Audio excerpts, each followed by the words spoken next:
मोहम्मद अली शाह, आप ही का रुख करते हुए, कई बार पाकिस्तान को लेकर हमने बातचीत की है, लेकिन आज ये मुद्दा बेहद अहम है, संवेदनशील है। जिस तरह से हमला किया गया है, पाकिस्तान पूरी तरह से एक्सपोज हो गया है, क्योंकि वहीं से इस पूरे ऑपरेशन को ऑपरेट किया जा रहा था। जो आतंकवादी पकड़े जाने हैं, जिनके स्केच जारी हुए हैं, वो बताए जा रहे हैं कि पाकिस्तान से सीधा उनका संबंध है।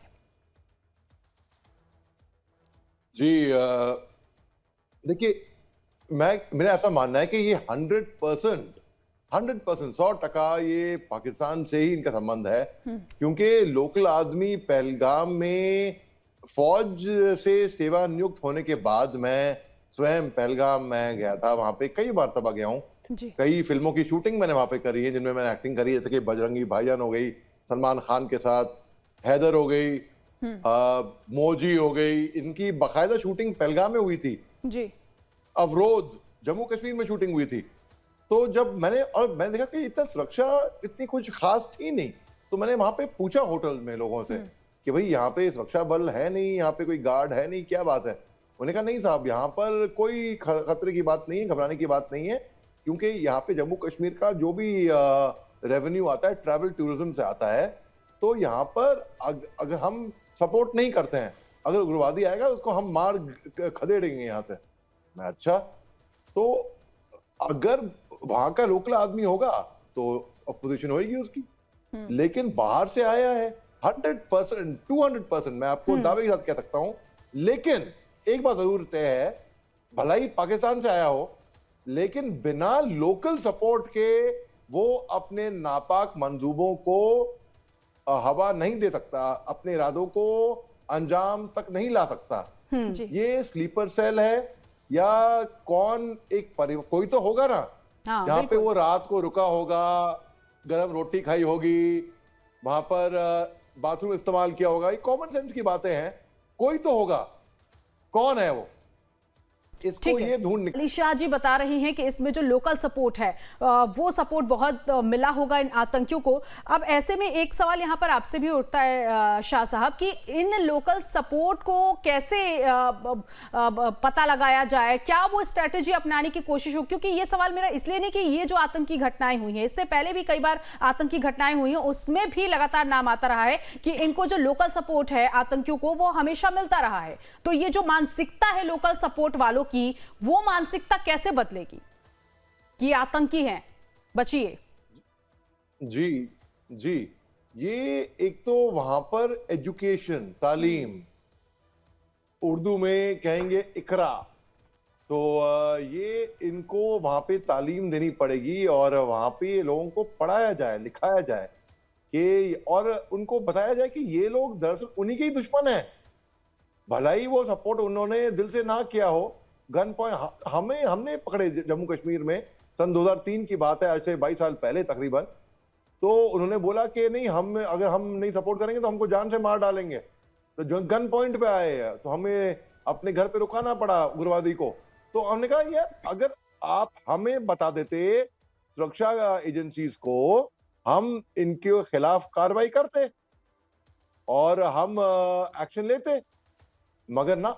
तो देखिए, भलाई अपने हमदर्दी से, भलाई प्यार मोहब्बत से, भलाई कैसे भी, अगर यहाँ पर इनको सपोर्ट मिला है और ये यहाँ पर आए हैं कैसे भी, भलाई अपनी हमदर्दी से, भलाई आप उतने ही जिम्मेदार हैं क्योंकि आपने इनका क्या ऐसा लगता है अली शाह जी कि जो जिस तरह से स्लीपर सेल के नाम आ रही हैं, इनको बहुत लंबे समय से मोहरा बनाया गया है, और जो आप जिस एजुकेशन की बात कर रहे हैं, उनके दिमाग में ये पाला गया है कि ये आतंकी जो है इनके साथ रहने वाले हैं, इनके लिए मददगार है। तो ये बहुत लंबे समय से ये स्ट्रेटेजी तैयार की गई होगी, 1-2 महीने की तो बात है नहीं। जी बिल्कुल, इसमें तो देखिए ये बहुत लंबी स्ट्रेटजी तैयार की होगी और ये पूरा प्री प्लान था मामला। यहाँ पे टाइमिंग को आप देखिए, हमारे प्रधानमंत्री साहब कैसे हिंदुस्तान से बाहर जाएंगे, सऊदी अरेबिया जाएंगे, कैसे अमेरिका के उपराष्ट्रपति यहाँ पर आएंगे उसी टाइम पे। आप देखिए, अमरनाथ यात्रा 3 जुलाई से शुरू होने वाली है और पहलगाम एक बेस है अमरनाथ यात्रियों के लिए, एक अहम भूमिका रखता है। पाकिस्तान के अंदर, बलूचिस्तान के अंदर आप देखिए कैसे अनआइडेंटिफाइड गनमैन आके, अज्ञात व्यक्ति आकर मोटरसाइकिल पर कैसे उन पे गोले चलाते हैं, ये आप देख लीजिए। सबसे अहम बात, सबसे बड़ी बात तो ये है कि आज 4 दिन पहले पाकिस्तान के army chief general Asim Munir का इतना आपत्ति इतना घटिया बेशर्म बयान सामने आता है, जहां पर वो हिंदू मुस्लिम कर रहे हैं। बिल्कुल। तो मोहम्मद अली शाह, यहाँ पर ये जो हमला हुआ उसमें भी रिपोर्टों के मुताबिक हमला किया गया। और ठीक कहा आपने, क्योंकि अमेरिका के उपराष्ट्रपति भारत में हैं और 26/11 हमले जैसी ही साजिश करने की कोशिश यहाँ पर की गई, क्योंकि उस दौरान भी कहा जाता है कि इंग्लैंड की टीम भारत आई हुई थी जब ये हमला हुआ था, और उस दौरान आर्थिक जो हमारी राजधानी है उस पर हमला हुआ। और अब क्योंकि यहाँ पर्यटकों का ये हब बनता हुआ नजर आ रहा था, लगातार यहाँ पर जो व्यापार है वो बढ़ गया था, क्या इसकी वजह से पाकिस्तान को मिर्ची लग रही थी? जी, पाकिस्तान को दरअसल मिर्ची लग रही थी। वो दुखी नहीं है अपने दुख से, वो भीख मंगी की राह पे है, गरीबी बूट रही है, उग्रवाद से जूझ रहे हैं, एफएटीएफ के ग्रे लिस्ट में है, आईएमएफ, इंटरनेशनल मॉनेटरी फंड इनको पैसे नहीं देने को तैयार है, तकलीफें हैं। लेकिन ये अपने तकलीफ से दुखी नहीं है, ये पड़ोसी के सुख से दुखी हैं। इनको मिर्ची लगी है हिंदुस्तान की तरक्की से। जम्मू कश्मीर में जैसे चीजें आगे बढ़ रही हैं उससे, आप देखिए G20 समिट की मीटिंग हुई थी, वहां पर 60 अन्य देशों के हेड ऑफ स्टेट्स के लीडर वहां पर आए थे। वहां पर टूरिस्ट आने लगे थे। पत्थरबाजी जो होती थी जम्मू कश्मीर में सुरक्षा बलों पे, वो कम क्या, वो रुक गई थी बढ़ाई। बुरहान वानी जैसे खूंखार आतंकवादी के फादर स्कूल में 15 अगस्त को झंडा लहरा रहे थे जी। तो जम्मू कश्मीर के हालात नॉर्मलसी की तरफ को आ रहे थे। इनको एक नैरेटिव तैयार करना था कि धारा 370 हटने के बाद जम्मू कश्मीर में सब ठीक नहीं है, और वो नैरेटिव। अच्छा, एक बहुत अहम बात इसमें ना, जो आतंकियों ने पूछा है, नाम पूछा है, मजहब पूछा है, फिर गोली मारी है, ये एक ट्रैप मेरे को दिख रहा है, 100% एक ट्रैप दिख रहा है। इतने बेवकूफ नहीं है वो कि सरहद के उस पार से आएंगे और इतना ऑब्वियस बनाएंगे। ये एक जहर घोलने की कोशिश करी गई है कि ये हिंदू मुस्लिम के बीच में एक फूट डालने की कोशिश की गई है, ताकि एक जहर फैले। मैं बताऊं आपको, ये कॉमन सेंस की बात है। जब ये हादसा हुआ तो जो वहां पे रक्त देने गए थे, जो ब्लड डोनेशन करने गए थे, वही खुद मुसलमान थे, वही वहां के लोकल थे बहुत सारे। तो ये एक पाकिस्तान की तरफ से एक साजिश है, क्योंकि पाकिस्तान को एक और मिर्ची लगती है कि क्यों हिंदुस्तान का मुसलमान उनका साथ नहीं देता है। हिंदुस्तान का मुसलमान, जैसे कि मैं एक मुसलमान हूं, मैं पहले एक हिंदुस्तान से आता हूं, एक इंडियन हूं। मेरे को कोई शक नहीं है इसके बारे में, I am an Indian before I am a Muslim. इसके बारे में मेरे को कोई शक नहीं है। अब पाकिस्तान को ऐसे ही देशभक्त मुसलमानों से उनको चिढ़ है, उनको मिर्ची है, तो वो चाहते हैं अच्छा ठीक है भैया हम बताते हैं। तो वो इस तरीके से साइकोलॉजिकल वॉरफेयर खेल रहे हैं। और अगर हम शिकार हो गए इस बात के, हमने उनके नापाक मंसूबों को हवा दे दी, ये बात पूरा देश समझ ले, तो इसमें कोई हिंदू मुस्लिम की वाली बात नहीं है। लेकिन पाकिस्तान अली शाह साहब, मुझे एक चीज और यहाँ पर बताइएगा, क्योंकि ये भले ही ये बड़ा आतंकी हमला हुआ है, लेकिन जम्मू कश्मीर में हम पिछले साल से इस साल तक देख रहे हैं कि अलग अलग जगहों पर आतंकियों के साथ सुरक्षा बलों की मुठभेड़ हो रही है, और कहीं ना कहीं इन्हीं मुठभेड़ के बीच इन आतंकियों ने फायदा उठाया है और इस घटना को इन्होंने अंजाम दिया। वो कौन सी ऐसी चूक रह गई सिक्योरिटी की तरफ से जिसके बाद ये घटना घटी है? सवाल इसलिए भी सर, क्योंकि हर दूसरे तीसरे दिन हम ये पढ़ रहे हैं, बता रही हैं कि जम्मू कश्मीर के बारामूला में, जम्मू कश्मीर के मंडेर में, अलग अलग जगहों पर तो आज भी मुठभेड़ हुई, मुठभेड़ हुई है। हर दिन ये खबर जो है आप अपने दर्शकों तक पहुंचाते हैं। तो सिक्योरिटी तो अलग अलग जगहों पर मौजूद ही है, आखिर वो कौन सी कमी रह गई सिक्योरिटी में जिसके बाद ये घटना कल हुई है? जी देखिए, अब मैं मानता हूं आपकी बात के हो सकता है कहीं पे सुरक्षा लैक्स हुई हो। जो आतंकी, जिसको आतंकी घटना करनी है, वो अपनी आतंकी घटना के को अंजाम तक ले जाता है, सिक्योरिटी चाहे कितनी भी हो वो ब्रीच कर लेता है। अब हम बात करते हैं इंटेलिजेंट फेलियर की। कई लोग कहते हैं कि इंटेलिजेंट फेलियर है, ठीक है मैं मानता हूं, काफी हद तक हो भी सकता है, लेकिन ये एक जंगल में कितने पेड़ हैं ये गिनना बहुत मुश्किल है, आपके लिए भी, मेरे लिए भी, और एक किसी भी जो घूमने आया है उसके लिए भी। तो सब लोग बात करेंगे घटना घट गई, किसी को याद नहीं होगा या मालूम नहीं होगा या बात भी नहीं करेंगे या ख्याल भी नहीं आएगा दिल में कि जो 100 घटनाएं ऐसी घटने वाली होती जो सुरक्षा बलों ने की वजह से हटवाई गई, जो नहीं घटी घटना, उसके बारे में कोई याद नहीं करेगा, कोई बात नहीं करेगा, वो जहन में भी नहीं आएंगी वो बातें। बिल्कुल, आए दिन आतंकवादियों के मारे जाने की खबर भी आ रही है मोहम्मद अली शाह, लेकिन ये जो क्रूरता की हदों को पार किया है, नरसंहार इसको कहा जाएगा, जिस तरह से ये पूरी घटना को अंजाम दिया गया है, ऐसे में पाकिस्तान की ओर से जब ये किनारा किया जा रहा है कि उसका कोई लेना देना है नहीं, लेकिन बहुत से कनेक्शन जुड़ते हुए पाकिस्तान से दिखाई देते हैं, ऐसे में पाकिस्तान को सबक कैसे सिखाया जाए और आतंकवाद कितना बड़ा चैलेंज इस वक्त बन चुका है देश के सामने? जी, पाकिस्तान जो है वो आईटी में माहिर है, ये सब जानते हैं। आईटी यानी कि इंफॉर्मेशन टेक्नोलॉजी नहीं, अंतरराष्ट्रीय terrorism, international terrorism. Osama bin Laden सब दुनिया का सबसे बड़ा खूंखार आतंकवादी कहां पाया गया? पाया गया वो पाकिस्तान के अंदर। पाकिस्तान खुद जूझ रहा है आतंकवाद से।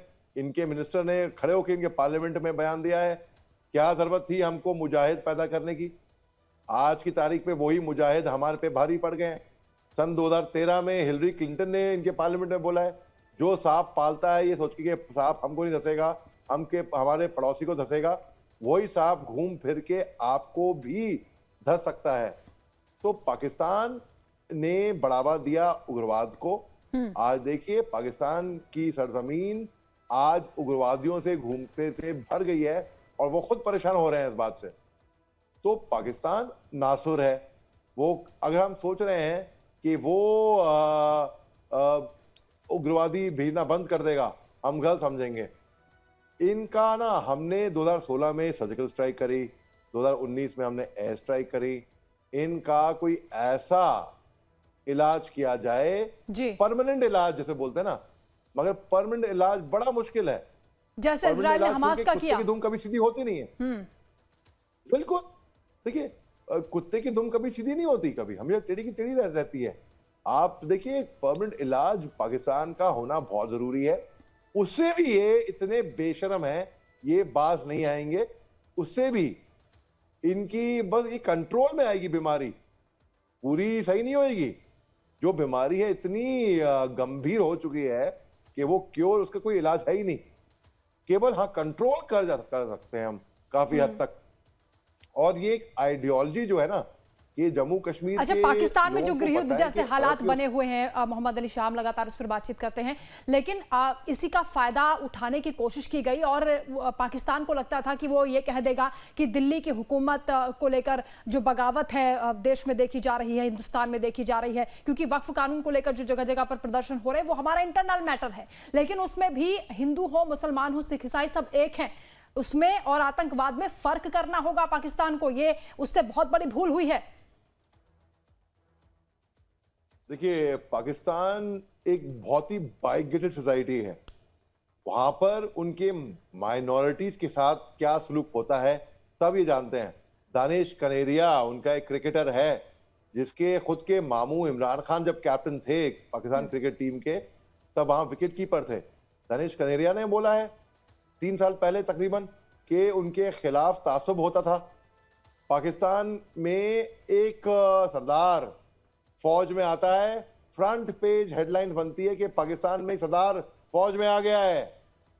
हिंदुस्तान में कितने फौजी हैं जो माइनॉरिटी कम्युनिटी से आते हैं, केवल मुसलमान नहीं, सिख भी, ईसाई भी, पारसी भी, हर कम्युनिटी के आते हैं। और मैं ऐसा कभी मैंने देखा नहीं कि हिंदुस्तान की फौज में कभी कोई, हमारा धर्म जो होता है ना हिंदुस्तान की फौज में, वो धर्म होता है वर्दी का धर्म, राष्ट्र, कि हमारे जो जवान हैं, हमारी जो ट्रूप्स हैं, बस वो धर्म हमारा है। जैसे कि मैं राजपूत पलटन से में था, तो हमारा राजपूत पलटन का से जो हमारा राब्ता था, जो रिश्ता था, मैं अपने आप को राजपूत कह रहा था। मेरे को लोग कहते हैं कि अली सिंह साहब को सीओ साहब याद कर रहे हैं, अली सिंह साहब को। राम राम साहब, ईद मुबारक। इससे खूबसूरत बात कोई होगी क्या? पाकिस्तान के अंदर ऐसा नहीं है। ये साहब एक चीज और, क्योंकि अभी 1 महीने पहले की हम बात करें, जिस तरह से विदेश मंत्री ने कहा था, पाकिस्तान को करारा जवाब दिया था, पीओके को खाली करो, और उसके बाद जो पाकिस्तान है वो कह रहा है कि आप जमीनी हकीकत नहीं आपको दिखती है। तो क्या आपको लगता है वो बौखलाहट थी पाकिस्तान के अंदर? 100% ये पाकिस्तान के अंदर बौखलाहट तो बहुत है। पाकिस्तानी जो हैं ये इस हद तक आ गए हैं, ये किसी भी हद तक जा सकते हैं। ये इतने बेशर्म हो गए हैं, ये भिखारी का कटोरा लेकर दुनिया के वहां जाते हैं। अब आप बदर साहब को ले लीजिए, ये फोन पे पता नहीं किससे बात कर रहे हैं, ये बैड मैनर है भाई। आप लाइव आ गए, आपको तमीज होनी चाहिए इतनी कि शायद उनके पास जवाब नहीं होगा, आपको देख रहे हैं इसी वजह से। हाँ, या तो उनके पास जवाब नहीं होगा, या तो वो नाटक कर रहे होंगे, या जवाब नहीं होगा, या अपने आकाओं से कुछ आदेश ले रहे होंगे, या कोई आदेश दे रहे होंगे, पता नहीं क्या। तो ये बेसिक चीजें हैं जो अनुमान तौर पे एक हिंदुस्तानी के लिए तो बड़ी आम बात होती है। और हिंदुस्तान की का सबसे खूबसूरत बात हिंदुस्तान की क्या है? उनकी यूनिटी इन डाइवर्सिटी। पांचों उंगलियां बराबर नहीं होती, कोई बड़ी है, कोई छोटी है, कोई मोटी है, कोई पतली है, लेकिन आप मुट्ठी को एक साथ बंद करोगे तो फिर एक मुट्ठी, एक पंच, एक नॉकआउट पंच तब आप दे पाओगे। मैं कहता हूं कि सुरक्षा एजेंसीज जो हैं, सरहद पे जो रक्षा करती हैं, उनका तो काम है ही है, मगर एक आम नागरिक का भी ये फर्ज बनता है, अगर किसी चीज पे शक होए कहीं पे भी तो फौरन इसके ऊपर रिपोर्ट मोहम्मद करें। अली शान, आपको लगता है कि तहव्वुर राणा को जब से भारत लाया गया है तब से भी छटपटाहट थी पाकिस्तान में, क्योंकि तहव्वुर राणा के जरिए कई राज खुल रहे हैं। पाकिस्तान का उसका कनेक्शन सेना में, वो वहां पर डॉक्टर भी रहा, और पाकिस्तान इस बात से इनकार करता रहा है। बिल्कुल, इसमें कोई शक की बात नहीं। इनकार तो पाकिस्तान करेगा। पाकिस्तान में सन 99 में जब इनके फौजी मफ्ती में सिविल ड्रेस पहन के घुसपैठी चोरों की तरह छुप के हिंदुस्तान की सरजमीन में आ गए थे, उनको मार गिराया था, तब पाकिस्तान ने इनकार कर दिया कि हमारे बंदे नहीं है, हम नहीं जानते कौन है, जो मर्जी कहां से आए हैं, आसमान से टपके हैं ना, एलियन होंगे या तो स्पेस क्राफ्ट पे आए होंगे, और क्या। तो पाकिस्तान ने, आप समझ सकती हैं, एक देश जिनके फौजियों ने अपने देश के लिए अपनी जान दी है, वो देश अपने फौजियों को पहचानने से इनकार कर रहा है। इससे बेहुदा बेशर्मी की बात क्या हो सकती है? बिल्कुल, एक बार नहीं मोहम्मद अली शाह, कई बार हो चुका है कि पाकिस्तान एक्सपोज होता है, लेकिन वो किनारा करने की कोशिश करता है, लेकिन पाकिस्तान अब मुंह छुपाने के काबिल नहीं है जिस तरह से इस काराना हरकत को अंजाम दिया गया है। बहुत शुक्रिया आपका हमारे साथ जुड़ने के लिए, तमाम बातचीत के लिए।